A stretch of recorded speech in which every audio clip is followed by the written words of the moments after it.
আজকে ছিল আমার বান্ধবীর বিয়ে। তো আমার বান্ধবীর বিয়েতে কী মেনু হলো চলো দেখে নাও। তো প্রথমে পড়ে গিয়েছিল ভাত, সাথে গরম গরম ভেজ ডাল, এবং ভেজ ডাল মাখতে না মাখতেই চলে এসেছিল আমাদের পকোড়া।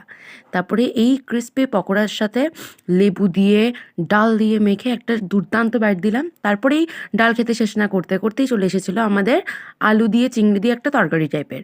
আর তারপরে চলে এসেছিলো আমাদের কাতলা মাছের ভাপা টাইপের, এরকম টাইপের সর্ষে দিয়ে করেছিল। একদম ইউনিক মেনু, আমার খুব ভালো লেগেছে। একদম সফট ছিল মাছের পিসগুলো। আর এটা খেতে না খেতেই চলে এসেছিলো আমাদের পাবদা মাছ। পাবদা মাছের কালিয়া টাইপের কিছু একটা করেছিল, ঠিকঠাক ছিল খেতে। আর পাবদা মাছ খেতে না খেতেই চলে এসেছিলো আমাদের সো স্টপার, আমাদের ফ্রাইড রাইস এবং সাথে মাটন কষা। আর মাটন কষা তো বাঙালির ইমোশন, সবাই তোমরা জানোই। আর এই মাটনগুলো হয়েছিল দুর্দান্ত নরম এবং তার সাথে খেতে অপূর্ব। এবং তারপরে খেতে না খেতে চলে এসেছিলো আমাদের চাটনি, সাথে রসগোল্লা এবং সন্দেশ।